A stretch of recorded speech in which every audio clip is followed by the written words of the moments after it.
And we are back, like Umqolo, still chilling me with Auntie Diski and Tate Brian Mufokeng. Now, it is time for us to take you out of your misery and answer the trivia question that we asked. We asked, how many times has Banyana won the COSAFA championships? Tate Mufokeng.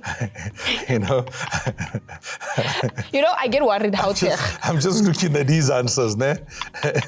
They tried. And I'm thinking somebody's comparing Banyana Bafana, saying once, and I'm thinking, but there's also some that have too much faith in us. I saw another number, I'm like, yeah, we don't even have that. It's only the 12th edition. Yeah, exactly. Like, you can't have anything. Exactly. I saw that. I was just like, we're only playing the 12th one.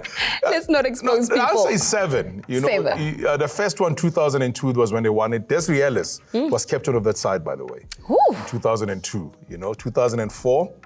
They won it. In fact, 2002, 2006, they won it as well. 2008, Anna Munati, when they actually had the under-20 team. That was when Noko Matlo was actually introduced to the world, where she even went on to win the best player for the full for CAF as well. Yeah. 2017, because there was a bit of a hiatus. After the 2008 one, we had one in 2011, which was won by Zimbabwe. The first time South Africa didn't win was won by Zimbabwe in Zimbabwe. Then with a break, 2017 returned to Zimbabwe as well.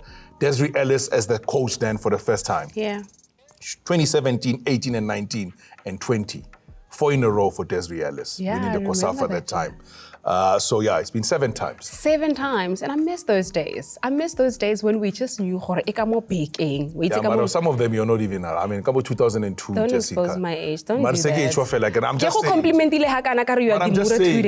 just saying, Diore. Moving right along, excuse the shade. We're going to be moving over to the Sasol playoffs that took place this past week.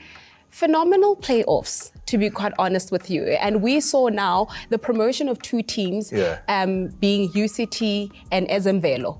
Ezemvelo now joins Royal AM and Durban Ladies. Now we've got 3 teams playing in the Hollywood Bet Super League. And now we've got UCT that joins UWC. Question for you.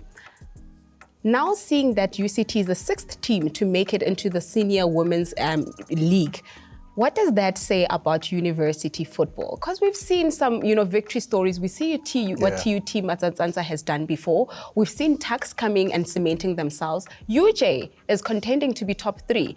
What is the difference, and what is the perfect? What are the structures like in the university structure? If you look at the way they play, I think there's also very good training venue, number 1, for universities.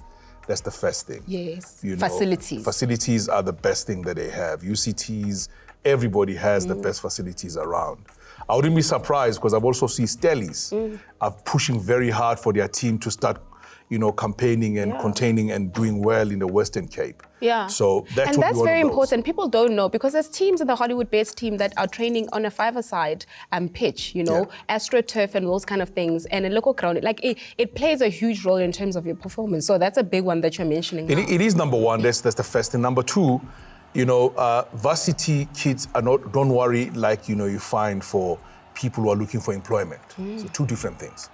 Because when you're looking for the best players, you've got to be able to pay them a salary for them to leave everything else and focus on playing football, which is what Sundowns does. Yes. So for the other teams, they literally have part-timers playing for them.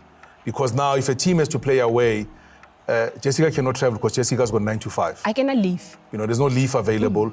And also you're traveling whole lot of hours, you've got kids, you've got family, you've got all of stuff. There's all the dynamics that come into play. Until we turn women's football to be a professional setup, we're going to have these problems going forward. Look at a team like Lindelani. They got promoted last season after going to the final of the Sasol championship, where they eventually lost against Fut-Afrique. But they find themselves this year being relegated, And if you look at the amount of 13-year-olds they had in the squad, there are 13-year-old and 14-year-olds playing in the team. And when they played at home, it was good. When they traveled, they always went out and they had a short team. They didn't have enough players to be able to travel to go into matches. I've covered some matches where you find on the bench only 2 players available for subs. There's no goalkeeper at all on the bench. So if anything happens, somebody's got to probably take the jersey of a goalkeeper and go there. So until you get this sorted, I think we're going to get. And the Sasol League is also very tricky. What makes it easy for the Sasol League, just to interject, is the fact that you play in your region. You don't go outside of your region. And there's no footage. We don't get to see. Exactly. Yeah. So those teams then come into the Always Best Super League. They're in trouble because now they're finding themselves playing against the top dogs of South African football. Yep. Because that's what I wanted to ask, to say, do we feel like the quality that is at Sasol, can they maintain, you know? We saw Vasco, you know, coming in and immediately leaving. And we know once you get to Hollywood Bets, it's a different dynamic. So probably there's something that we need to do to make sure that when they come, you know, to the senior league, at least a season or two. Listen, I mean, I think the first thing is there needs to be more investment from a financial point of view. You need to have more money pumped into the league. That is talking about even the senior league, the Always Best Super League. You need to have more money pumped into there, so more sponsors. So the stipend doesn't become 100K. Yeah. The stipend becomes something probably 10 times that. You know, so teams are able to travel, so they're able to pay their players well, so the players can focus on playing football than other things. But those that are studying at varsity, you get a scholarship to study at varsity and you're playing football. Hey, we have a long way to go, but I want to ask you something. But somehow in Dabazabantu and me, they just always find me. There's a rumor.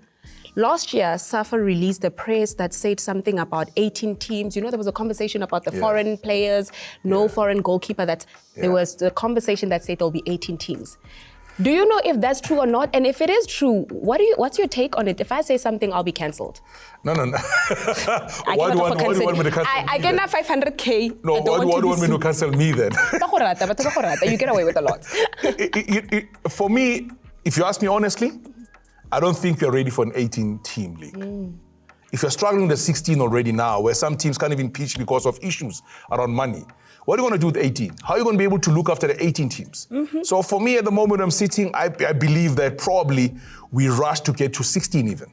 Yeah. We should have stayed at 14, maintained 14, and therefore, up until we get it right. just went and just increase the stipend you give to the teams or the allowance you give to the teams, and then get things right first at 14, or even at 12 at the start.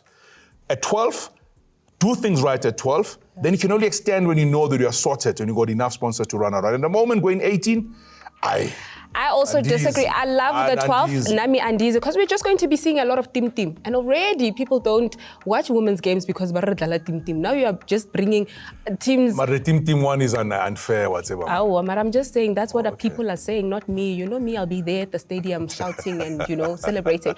Unfortunately, that's all we have time for. I would have loved to continue this conversation. But from the Fut-Afrique team, Dr. Brian Mufokeng, looking very demure as he is, Adelane, we want to say thank you so much for joining us, and we'll catch you on the next episode.